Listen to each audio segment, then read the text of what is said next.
Hello, beloved survivors. My name is Autumn Brown, and this is How to Survive the End of the World, a podcast about learning from apocalypse with grace, rigor, and curiosity. We've been talking a lot about how the pandemic has fundamentally altered our lives.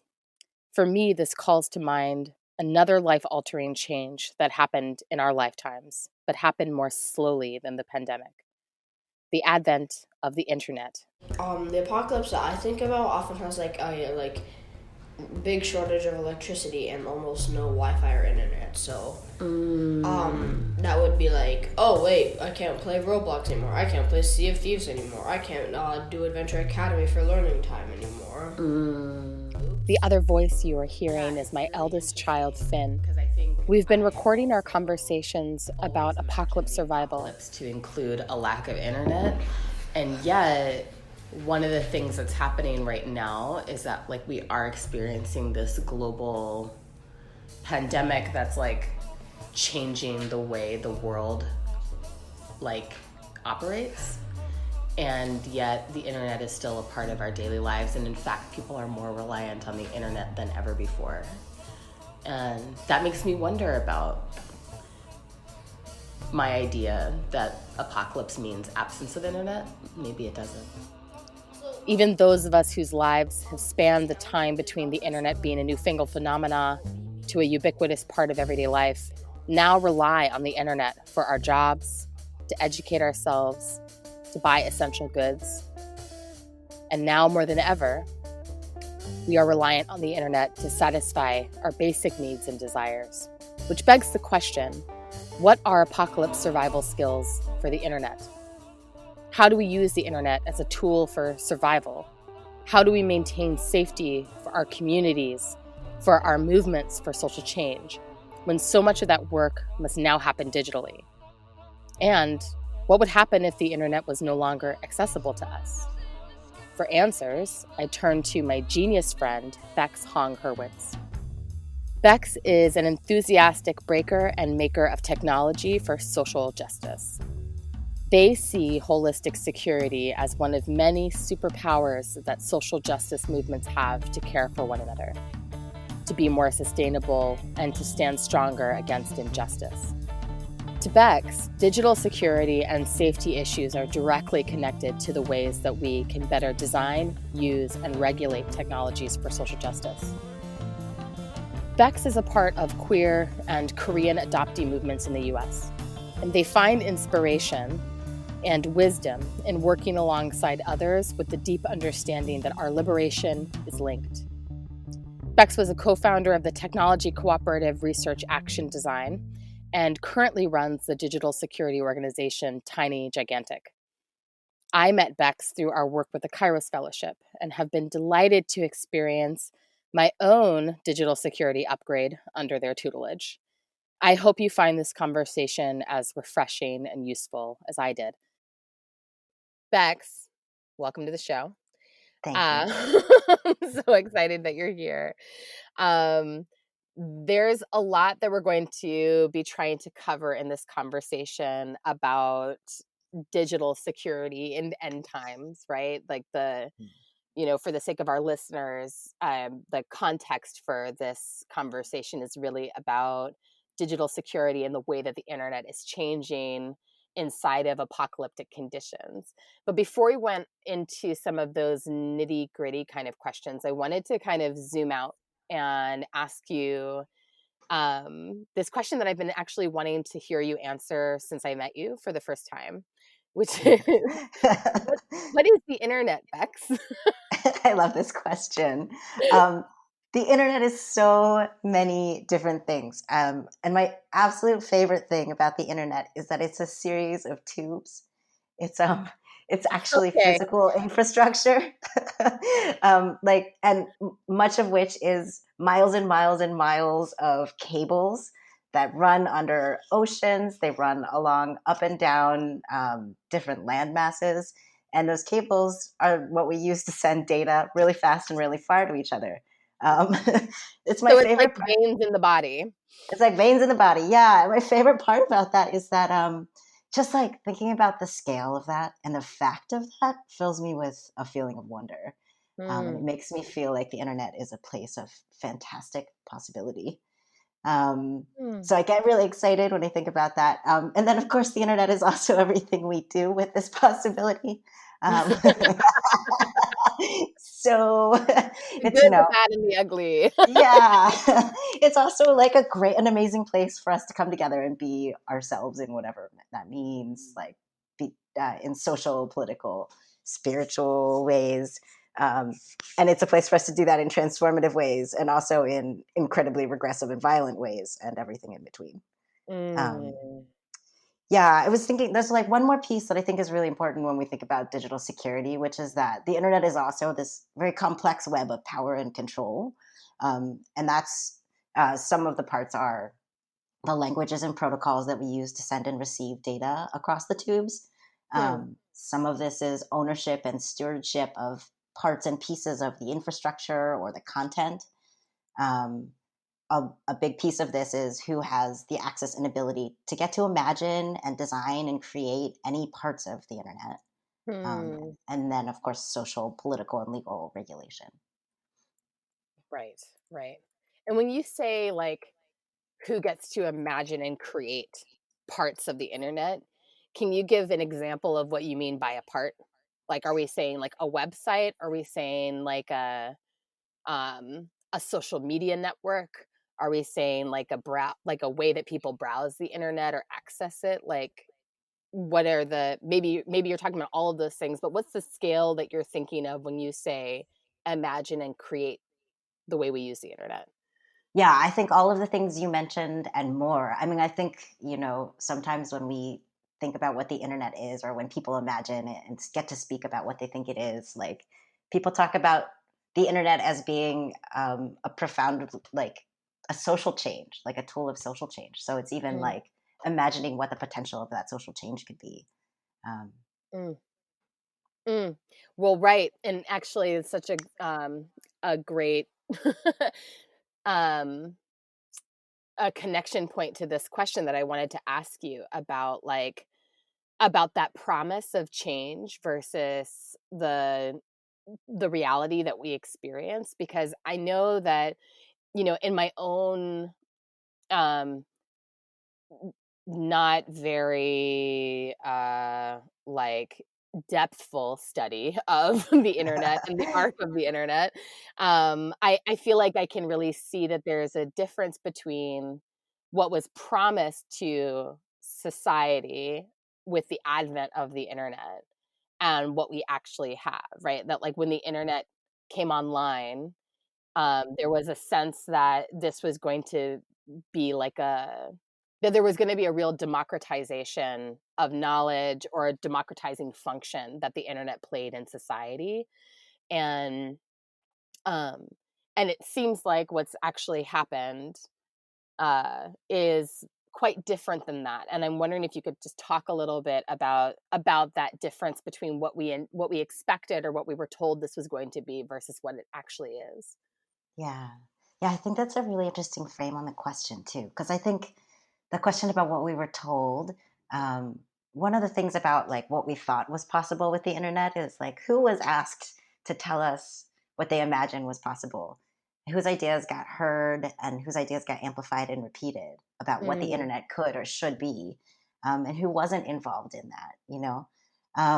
So one thing is, so that's one question, and I think it right. offers us an opportunity to like start asking more people now what the internet is to them, and what the promise of it is to them, and uh, to get a handle on where we are now and where we could Mhm, go. I was mhm. thinking about there are these two really amazing sort of visioning projects, and not just visioning but creation projects.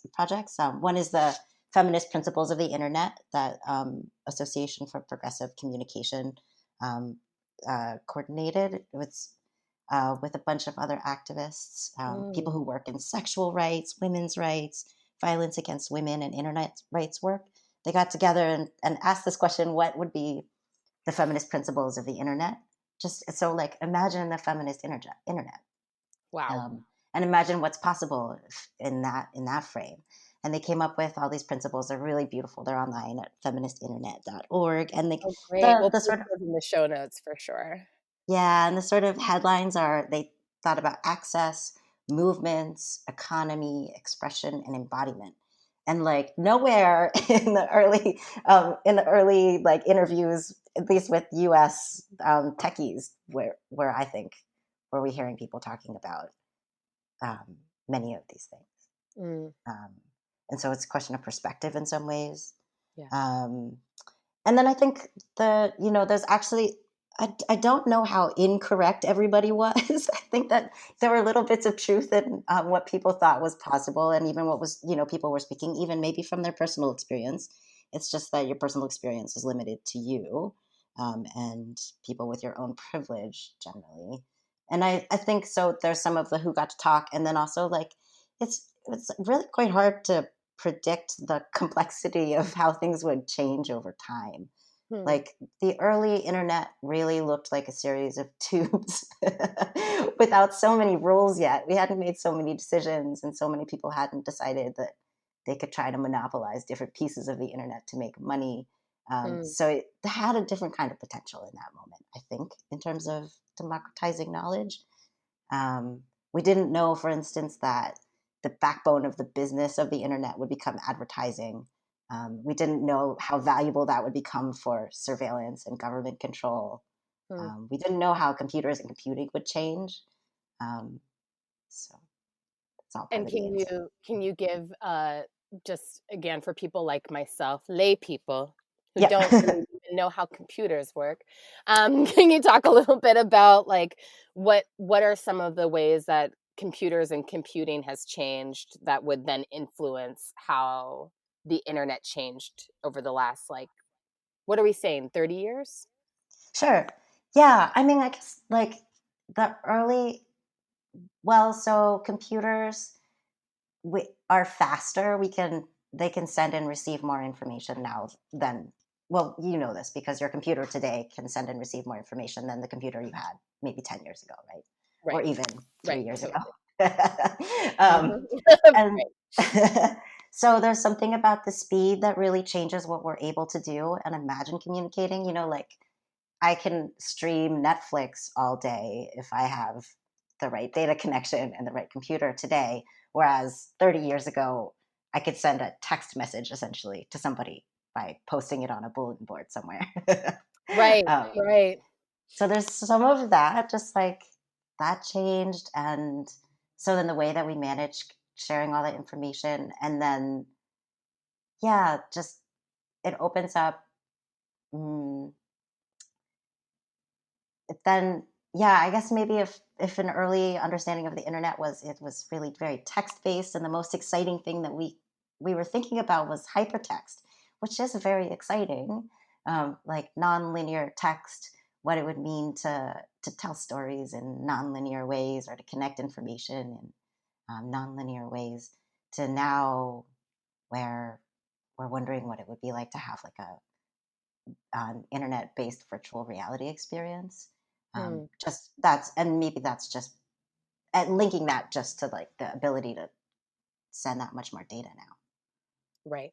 Right. Wow, that's so interesting. It is interesting just to think inside my own experience of the difference in how I relate to technology now versus how I related to technology when I was in college, and also what my expectations are of what I should be able to do with technology and with the internet now versus what my expectations were, 15, 20 years ago. Um, Mm-hmm.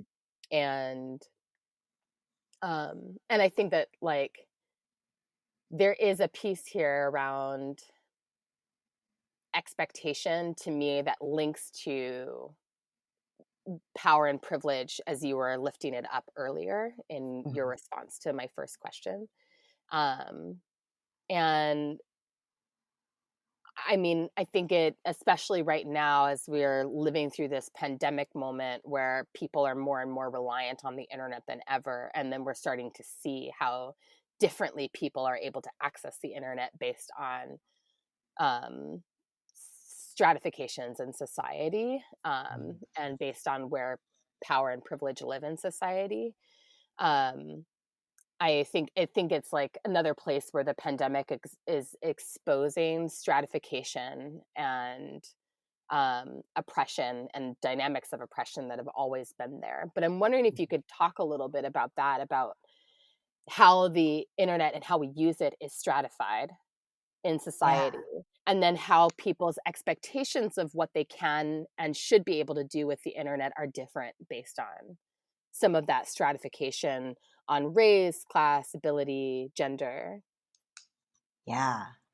Um, well, let's see. I think one thing about the internet, like my first thought around this is that the internet works great if you are able to read and write in English. Mm, Um, and so that's already a lot of hurdles there. A lot of assumptions about who's or not assumptions, but a lot of like requirements of somebody to use the internet. mm, Um, and so I think, yeah, that's the first place where I would start. I think, um, uh, and then there's ability. So if I um, if I am like unable to read, if I have a sight disability, if I'm unable to use like the sort of physical tools of a computer, a keyboard or a mouse, how what does the internet become to me at that point? Like, and mm, how usable is it? How what access do I really have to the content that's there? Um, and so that's one way that I think it's deeply stratified.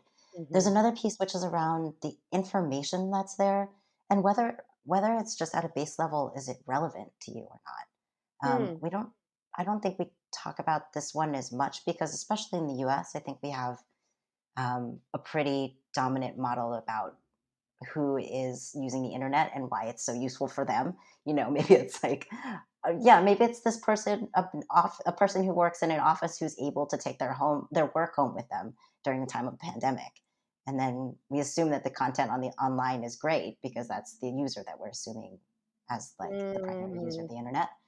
Um, but um, but that's obviously not the world. And in fact, there's more people in the world using the internet, and more people in the world than there are people creating content for the internet.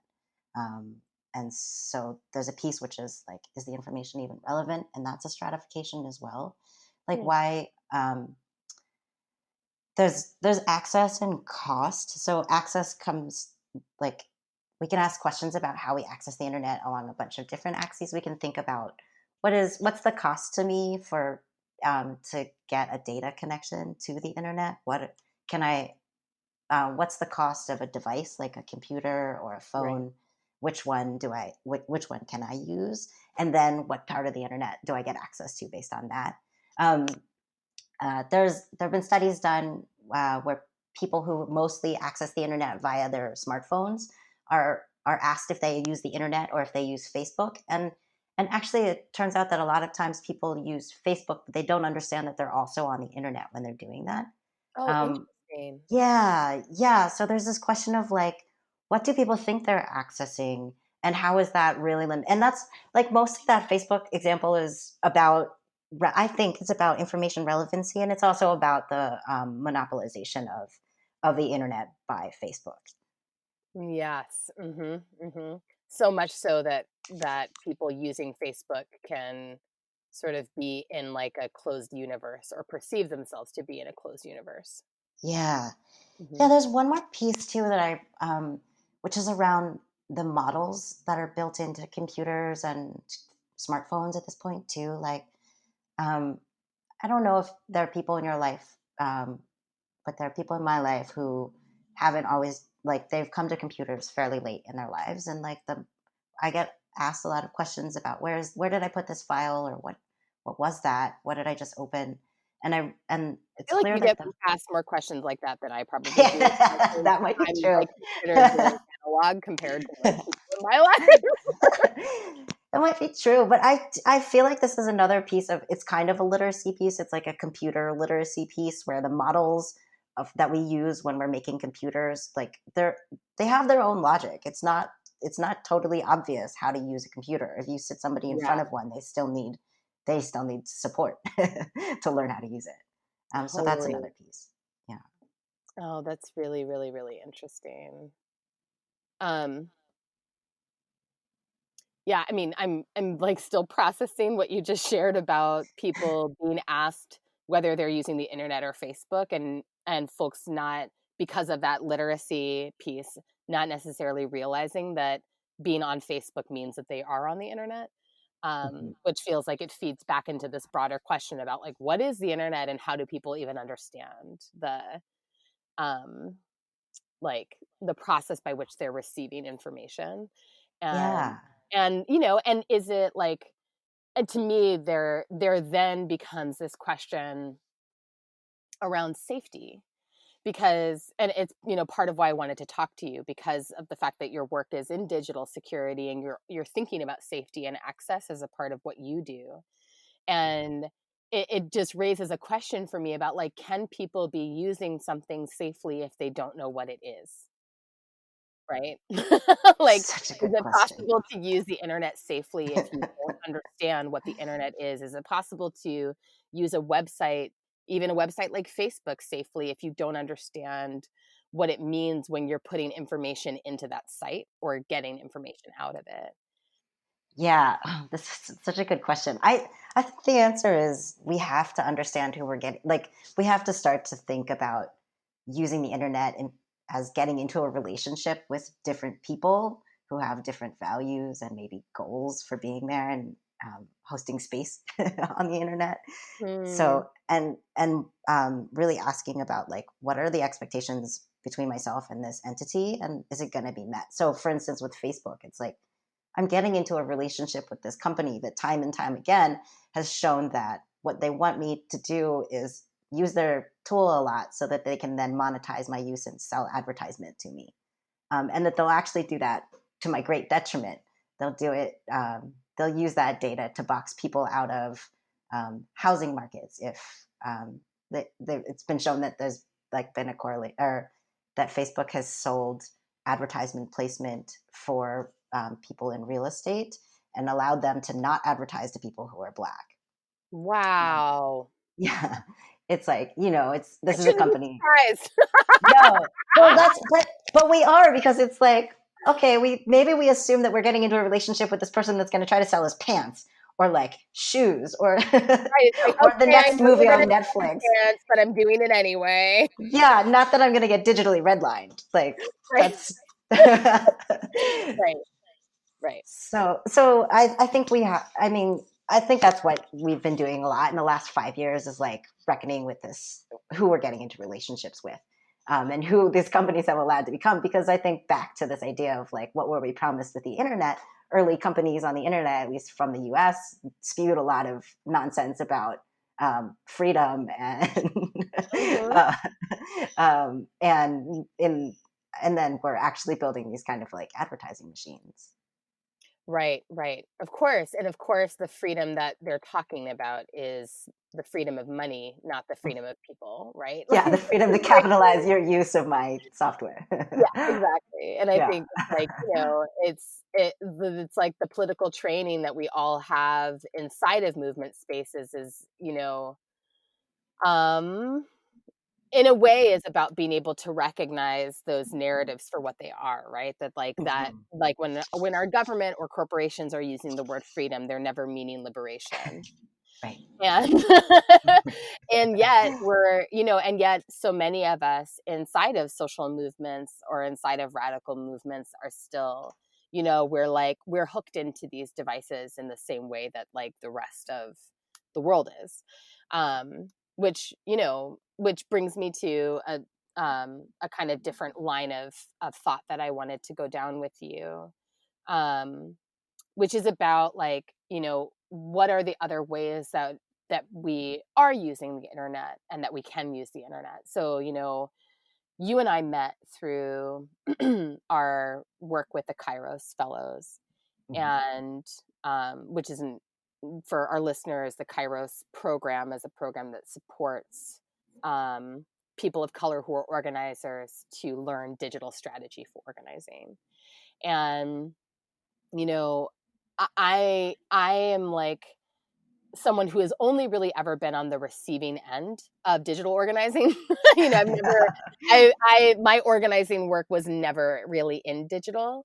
But I'm curious, you know, for context setting, if you could talk a little bit about like the, yeah, liberatory uses of the internet. What are some of the organizing strategies that are available to people through and because of the internet that are not available outside of the internet? Like why would we take our organizing into some of these platforms? What can we do there that we can't do elsewhere?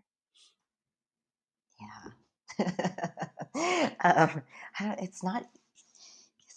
I don't know why this was so hard to think about, but I was just we can do there that we can't do elsewhere. Yeah, that wouldn't be better done somewhere else. I mean, I will say this morning, I was in this amazing space that was hosted by the Dream Defenders. They're hosting Sunday school meetups, it's a space for like spirituality, creativity, and transformative organizing. Oh my God. And it was such a beautiful space. And they were using a digital video conferencing platform that we're all using. And it didn't feel like it. I felt inspired. I felt like I was making something. I felt like it felt emotionally evocative. I felt reconnected to the moment and myself in this moment. And I think that's a great testament to what's possible. And that's a bunch of really wonderful organizers knowing how to create really moving, transformative space. They could definitely do it offline, and they understood, or they really worked at making the space online as well that felt as held. And so I think that's absolutely possible because of this morning. If you'd asked me yesterday, I would not have had that example to share. Right. But I do think it is a great place for mobilizing. So moving a lot of people really fast. That doesn't necessarily translate, as we know, into long-term power shift or building. But we have seen time and time again the ability to use different platforms where a lot of people are to turn people out to an event or an uprising, as it might be. I think. Are you thinking when you say uprising? Are you thinking like the uprising in Cairo, or are you thinking absolutely? more? I am. Yeah, I'm thinking about activists posting on Facebook and calling for people to be out in the streets, posting on Twitter, and like continuously many different activists posting more and more content, and so many people being online on Facebook, and that all of those calls, and then the fact that so many people were already on Facebook as a space, like really impacting the way that people turned out into the square. Got it. But it didn't turn. But it wasn't the same as having a long-term political power, like a strategy to overtake political power, right? Right. So it's great for mobilization. I feel like we do see that a lot. I think there's a lot of potential in strategies for using internet-based campaigns to talk about the impact of internet business on our lives more broadly. So like an example was the Amazon HQ that was meant to be built in Queens was strongly resisted by this like coalition of different types of organizers, people who were primarily organizing around housing rights or labor rights, some people who are organizing around digital rights, and then also people whose place of organizing is online, and so all coming together, seeing that all of their issues met in resisting the movement of Amazon, and I think there's a lot of potential there because like especially in this moment we really need to ask a lot of questions about who are the workers that make the internet go, and make internet services go, and what are their rights, and That's really interesting, right? That like and especially, excuse me, in this like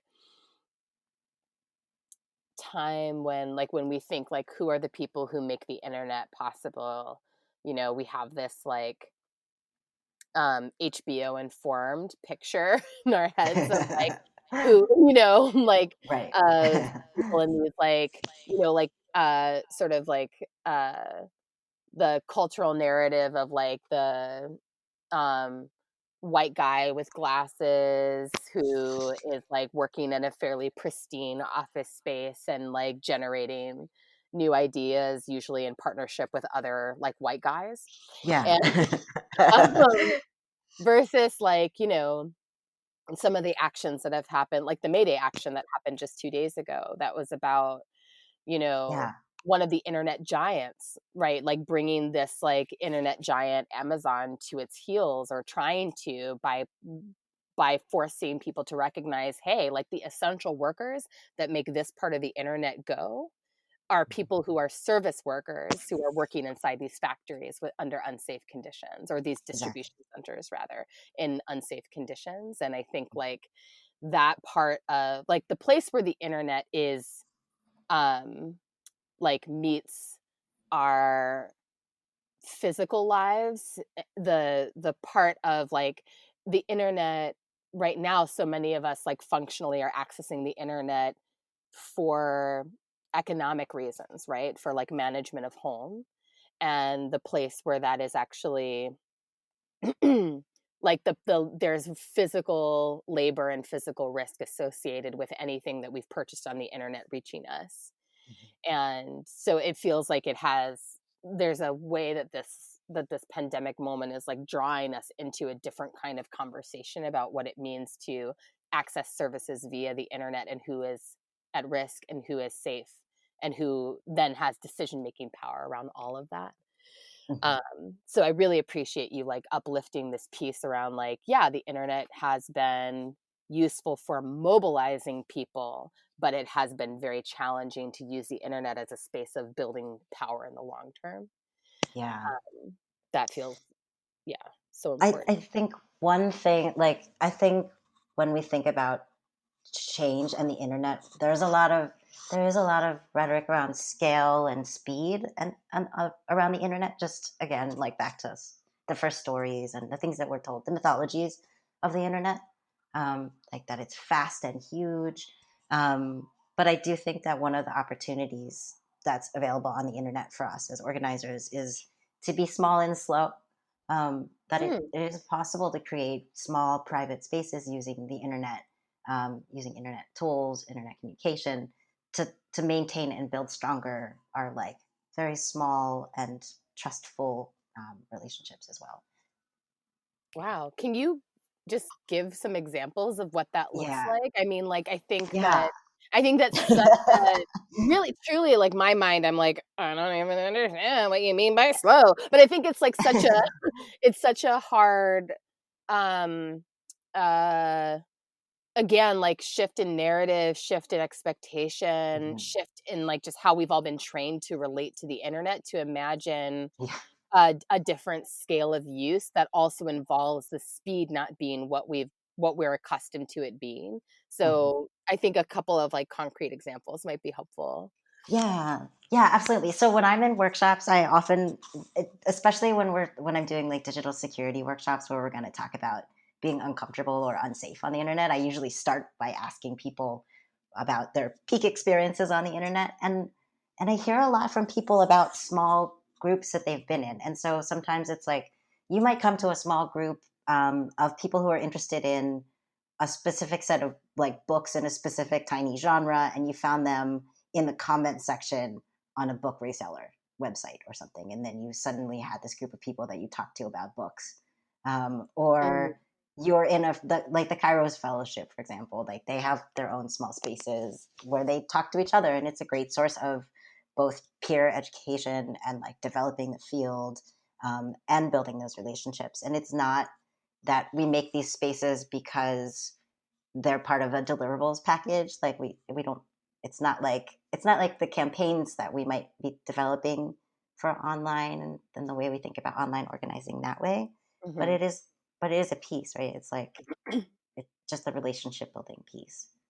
Mm, yeah, right. The places that are fundamentally about relationship and happen with some level of like um a veil of security around them Hmm. is something I'm hearing too. And I want to sort of take us there in the direction around the conversation about security specifically.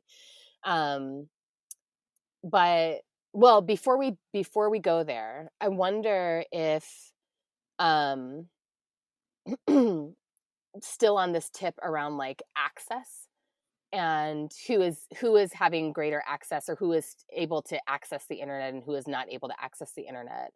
I'm wondering if like inside if you can speak a little bit to inside this like pandemic moment that we're in, are you noticing any patterns around like how the way we use the internet itself might be changing because of this um because of social distancing, because of the fact that more people are those who can access it, more people are working from home and using the internet differently at home. um are there like are there patterns that are worth lifting up in terms of what might be changing about how people relate to the internet? Um, yeah, absolutely. I mean, I think, this is a really complicated moment. And if there's something that's good about it, it's at least an opportunity to be with ourselves and to reflect and grow and heal on a personal level. And I do think I hear people reflecting in different ways about their use of the internet. I hear, if maybe when the social distancing restrictions started, there were so many calls to be online with other people all the time. I heard Mm, pretty rapidly and sooner in organizing spaces than in my other social spaces, people reflecting on just the fatigue of that and the fact that they don't need just more time online with other people, and so learning how to set also boundaries around how much time they were spending online with other people and starting to understand like the impact of that on their well-being in many different ways, whether it was their bodies or their emotional states or their ability to connect even in that space. So mm, I think that's really, really valuable, and it's something that we need to do in general when we're using the internet and thinking about safety. Is like, how do I feel when I'm here? Why do I feel judgmental when I'm on Facebook? Is it a place I want to be? oh, interesting. Or why do I feel like, do I feel like I really can show up in this Zoom call with my videos on, or do I feel more present when it's off? Mm. Okay. um so many questions I want to ask you right now. I'm wondering if you can like um tease this apart a little bit more when you talk about like the foundations of teaching people internet safety. Mhm, And I know we're going to talk a little bit later about like digital security and the digital security, the internet, organizing, and some of the systemic strategies that you teach for how people can keep themselves safe on the internet.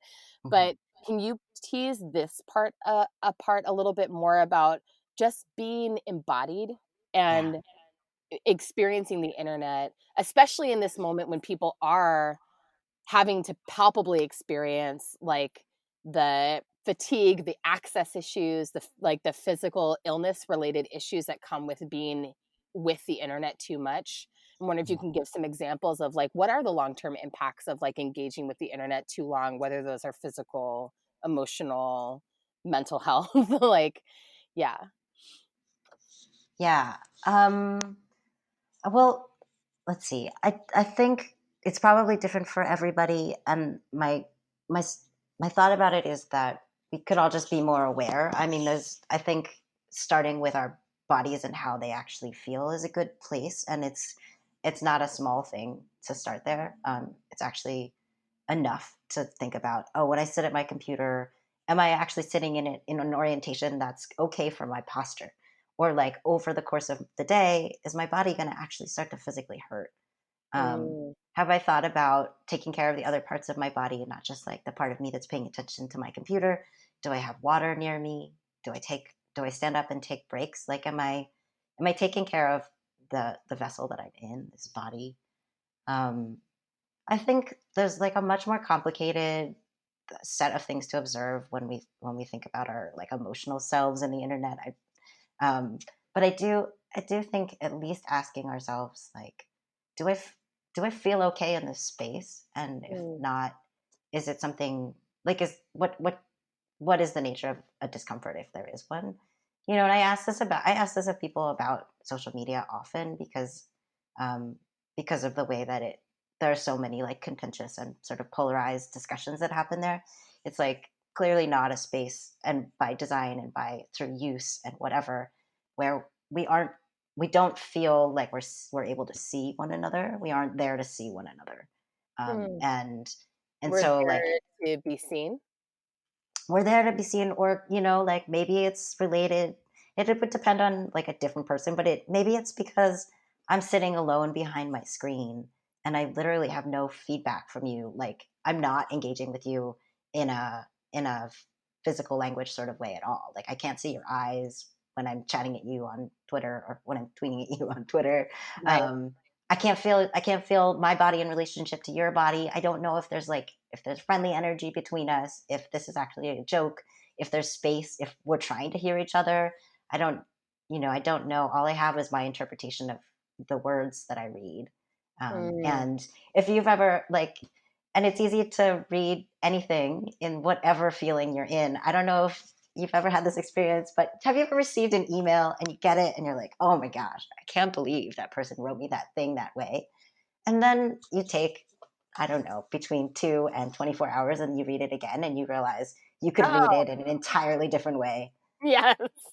It's like that piece too, you know, it's like we just take our emotional state with us when we're on the internet because we're all there together, ourselves and our emotions. And so like it's even that piece. It's like being aware of that. I think like in the pandemic time, I've noticed this especially around when I start reading news, that I can start to build a certain reaction, like a certain state of emotions around news articles, and then I really need to pause myself and step away from it in order to not keep chasing stories that will make me feel a certain way. Totally. Wow. Yeah, I feel like I really appreciate what you just uplifted about the fact that like we're engaging, especially if we're on like a platform like Facebook or Instagram or Twitter, that we may be engaging in um, an activity that has the illusion of us all being in the same place, but we're not actually.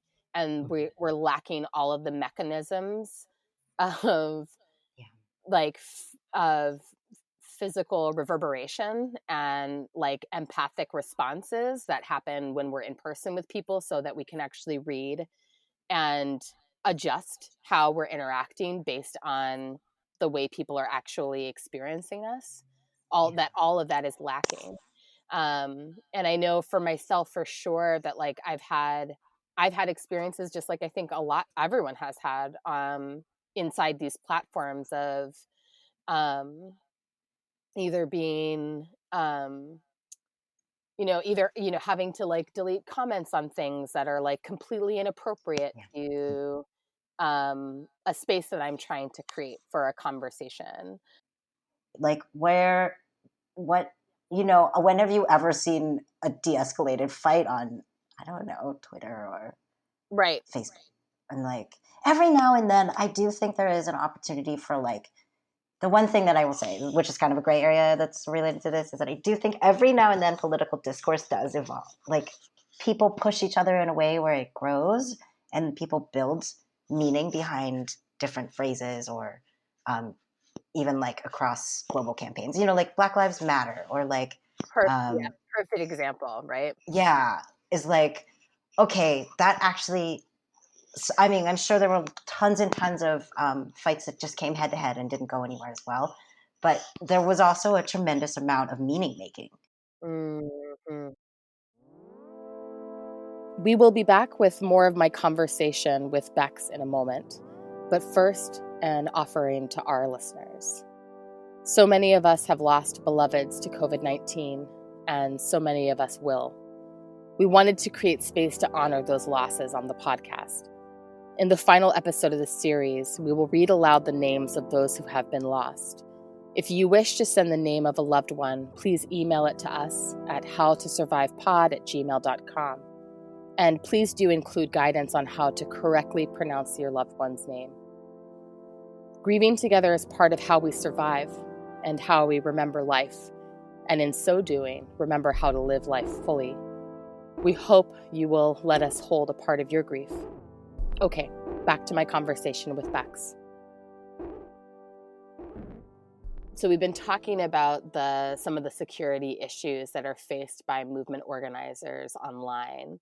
And I know that a significant part of the work that you do professionally is supporting organizers individually and, movement organizations to stay safe online. And I'm wondering if you can zero in on what are the specific kinds of threats that are faced by movement organizers, social justice organizers in the digital realm. And if you can share a little bit about some of the methods that you deploy to mitigate against those threats or to prevent them or to protect people from those threats. Yeah, absolutely. I mean, it's a big question, and really, organizers and change makers are facing the same digital security issues that everybody does online, but they're at much higher risk of these being used against them because there are different kinds of people and organizations and entities that are feeling threatened by the ideas and the visions that and the change that they're leading. Um, so digital security really plays out, and digital security issues play out really differently for activists. For instance, everybody who has an email address is subject to phishing emails. Those emails that you get that are scams that ask you to, if you can please send money or if you can please log in because your account has been compromised or something. Um, and that's just a common scam on the internet. But if you're an activist, it's possible that somebody who thinks of you as an opponent could try to organize that kind of phishing attempt against you and do some deeper research, learn how your organization runs. We see a lot of what we call spear phishing, which is an email that is sent. Let's say someone has done some research and they send an email to your finance person and from an email address that looks a lot like your ED's email address, asking for a financial transaction. We see a lot of this, and people catch it sometimes because the way that it's written doesn't sound quite right, or maybe the person never really would ask that question, or you actually have a different system for doing financial transactions, or somebody notices that the email isn't exactly right. But sometimes people succeed and can do a lot of damage, getting financial information or getting big transfers made, even. Yeah. I mean, another thing that's different for organizers and activists right now is um, that online is a really important place to be public and to represent yourself. And so there's a lot of harassment and online, and that plays out in a lot of ways too. It might just be that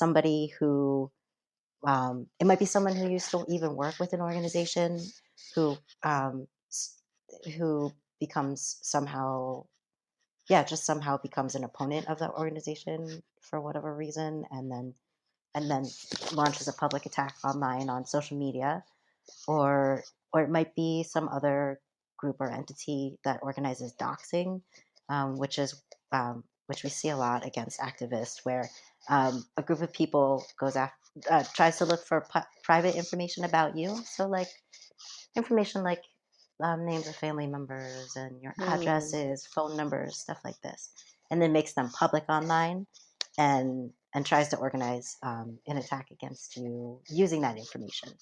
Um, Like posting like your posting, personal information online and encouraging other yeah, people exactly. to do the same or to go to your address. Or can you To, just I yeah, think doxing is one of those things that people, we've all heard about people being doxxed, but I don't know that a lot of people have actually a lot of detail about what it means to be doxxed, and then like what are the long-term impacts of that particular kind of threat. Yeah. Oh, thanks for that question.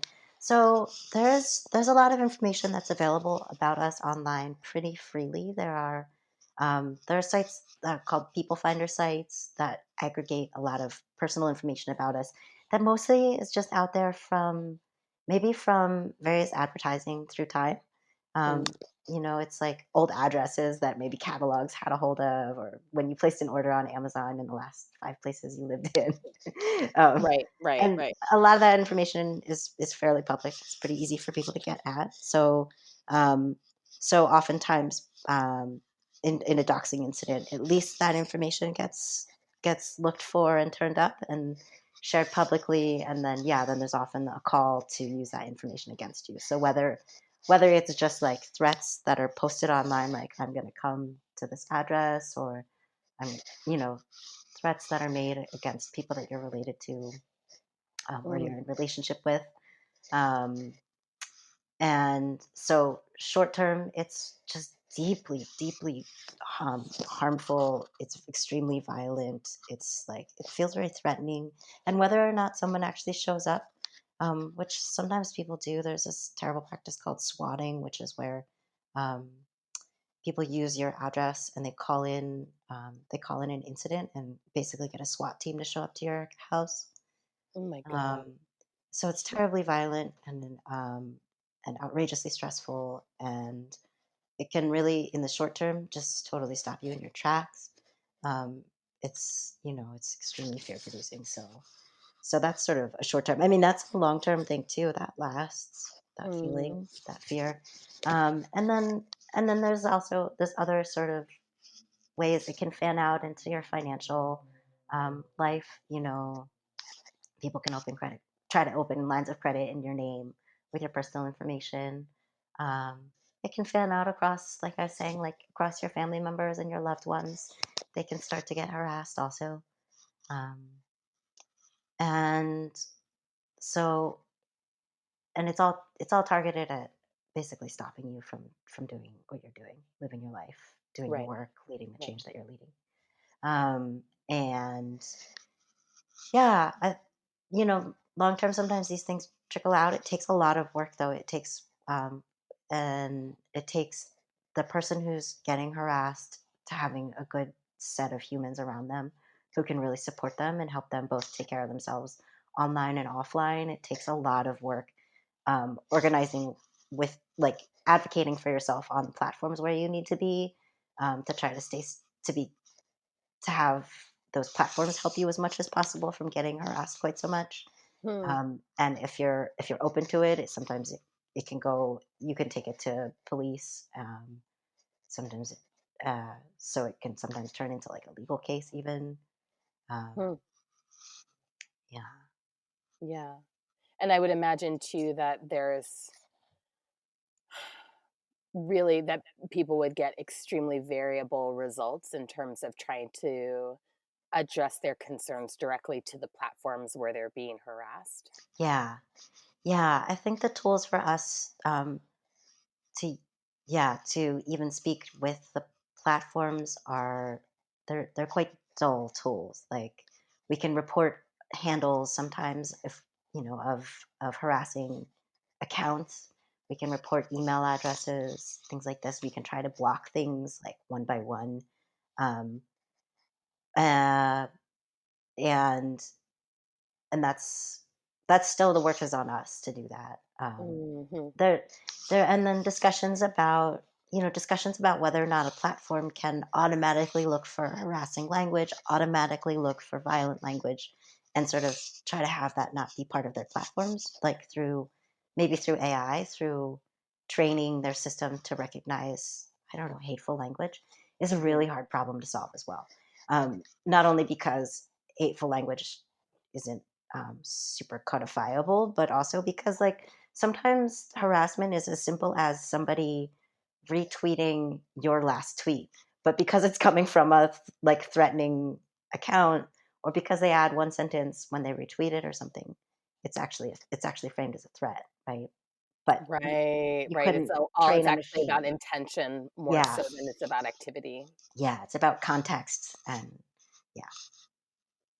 That's so interesting. Yeah. I mean, I think about that like one of the jokes that I was making to my beloved a couple of days ago is that I feel like part of getting older means accruing like increasing number of people that I don't fuck with anymore. Um, and like in the last year to year and a half of my life, like that number went from like 0 people to like 5 people. You know, but like not only do I not fuck with, but who I have like blocked on social media Mhm. platforms so that they don't have access to my life and that they can't, be engaging with me in those spheres. Yeah. And I think that it's like, it's like this, it's hard to sometimes I think like as an organizer, it's like it to me it relates back to this like this point that you made earlier about thinking about the internet spatially, because I think sometimes, especially for people like me who are like fairly analog, it's easy to think of um some of the platforms that I occupy and like the ways that I occupy those platforms as like relatively innocuous, and to sort of think about blocking. I think up until the last couple of years of my life, I perceived blocking people on social media as like a sort of petty Yeah. behavior, Mhm. or sort of like, whatever, like it's not that deep. Yeah. And now what's my perspective on it has really shifted, right? That it's like, oh, actually there's absolutely an emotional and physical safety component of blocking other people's access to like a window into my life. Um, Especially because I don't know how those people may or may not use the information that they're able to get, because when I'm making posts about my life on social media, I'm not necessarily thinking about how other people are going to use that information, right? Mhm. Mhm. And I think that like that even that like as like a mental shift for me, like a cognitive leap that I had to make, that like what I think of as like maybe a relatively innocuous like picture that I might post on the internet of myself in a place is Mhm. actually information to someone, right? Yeah. It's Yeah. like it's data. And and so I think that like there's that piece too, that like that we don't think of our lives as we don't think of our lives and our experiences as data, but in the sphere of the internet everything is data. Mhm. And then depending on who has access to it, it may or may not be useful to someone. And I think that like, yeah, I think that like that I know is internal shift that I've had to make, and that I'm still having to make, because there's still places where I'm like really not secure. Yeah. And I'm just in the last couple of weeks have been really made aware of the fact that I need to be paying closer attention to Mhm. this. So I'm curious, like all that being said, I'm curious to know if you have like, um, if you have recommendations that you would make to people who want to be safer online, especially right now in this time when people are online more of their lives than ever before. um, Yeah. Many people, if there are recommendations that you would make for things that people can do right away to make themselves safer. Yeah, absolutely. I mean, some of them are just sort of technical and um you're probably yeah, some of them are technical and basic, and then some of them are like more transformative and are more about how we collectively live online. So on the basic level, now's a great time to remember to protect our accounts well. Make Hmm. really long passwords and store them in password managers, and use two-factor authentication. Um, and um, I, for many people, they've heard this before, but I still talk to a lot of people, and a lot of folks are using the same passwords for many different accounts, which is a Mm. real risk, and it's easy to um, mitigate that one. There are free password managers online. There are password managers available for small amounts of money. Um, and those password managers work like a filing cabinet for your passwords. The companies that run those password manager, that software, their business is to keep that information very secure. Um, uh, and so um, you need one password to log into that account, and then you store the rest of them in there. It's kind of like Right. storing your money in a bank. They also, that software also at this point, like, it has a lot of like password generating tools on it, so you can make long, complicated passwords, and the password manager can remember them, and you never have to. Yeah. Right. Um, Taking care of our machines. It's also I just there I just saw a new update for Mac OS come through, and got some questions from folks, and it it is a good time to remember to do your updates to, I think what most of the time when we get updates, when we get alerts to update our software, it's because the companies are trying to push through security patches to us. They've discovered some sort of security risk and have Hmm. updated their software. So installing our updates, installing just a virus checker for anti-malware. A free version is fine. Set it up to run every day. Um, Other things that we can do right now that are sort of basics are creating a really private channel and keeping it clear. And a private channel online, or digitally, means encrypted, and it means end-to-end encrypted. So most people, I think a lot of activists are using Signal at this point, and that's end-to-end encrypted. Um, Hmm. and Keeping it clear means making sure you're using all the features you can, setting a password on it, setting password on whatever device you use it on, using disappearing messages, making sure you don't keep data around that you don't need. And then also keeping it clear means double checking when you're talking to people that it's who you're talking to. So, especially if you get a message from someone and it's a new number or their safety numbers have changed, just do a double check. Um, Ask them to send a picture of them holding up a certain number of fingers. And then you know in that moment that it's really them on the other end of the line. Something like this. Wow. Just I'm like, okay, it's a whole other level of like, you're like, Mom, is it really you? especially when someone's asking for, like, pretty sensitive. If anybody asks for sensitive information, like, oh, can you remind me of the password to this platform? Get them to verify with you. Hmm. And then the piece that I think is the transformative piece is really knowing about the risks, taking care of ourselves, and taking care of each other. So knowing that there are a lot of risks out there, knowing that we're doing powerful things and we're challenging people, and these risks might be used against us, um, and knowing what we need in those times. Like, if I am online and I'm experiencing harassment, what are the kinds of things that I might need? What are the kinds of things that will help me feel grounded? Do I do I have people online and offline that I would turn to, or things that I would do? Do I want to take a break? Can people help me out with that? Mm. Um, Knowing how things impact our collectives, and taking care of each other, um, noticing, I think even in this moment, people noticing like screen burnout, taking care of each other around that, inviting each other not to use your video if you don't want to, is like a simple thing, just collectively taking care of each other online.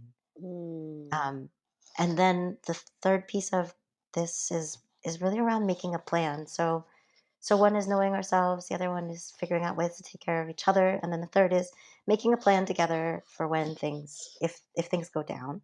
Um, talk with your people, whoever they are, about possible risks that you think you might see, and about what you all would like to do in that event that it happens.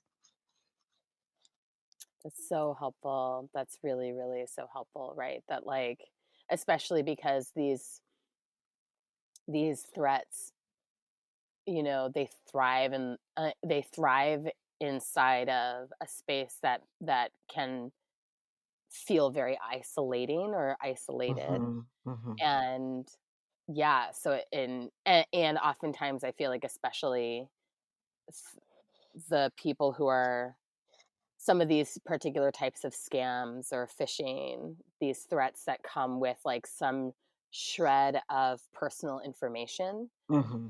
are sort of designed to make you feel like you can't talk to other people about the threat you received. It's like it's relying on a shame response Absolutely. in Yeah. order to be effective. And so, yeah, it makes a lot of sense to make sure that that there is collective planning and advanced collective planning, that where we're anticipating that these kinds of threats are going to happen, Hmm. and therefore anticipating what our response is, which then hopefully makes it easier for folks to come forward if they're being threatened in some way. Yeah. Absolutely. I think that that sense of isolation also, it's also triggered when something happens, like if we are part of a financial scam, like we feel embarrassed and it's hard to talk to other people about it, but we actually really need a space to talk about it, to share that it happened, to talk about what the impacts are on ourselves and our organizing and, our movements and things like this. Hmm.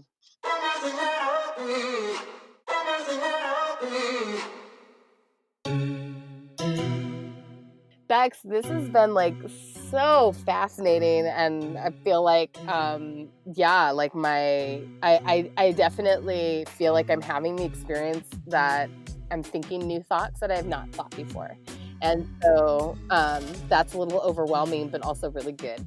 Thank you so much for having me. This was really fun. Thanks for tuning in to the Apocalypse Survival mini-series of How to Survive the End of the World.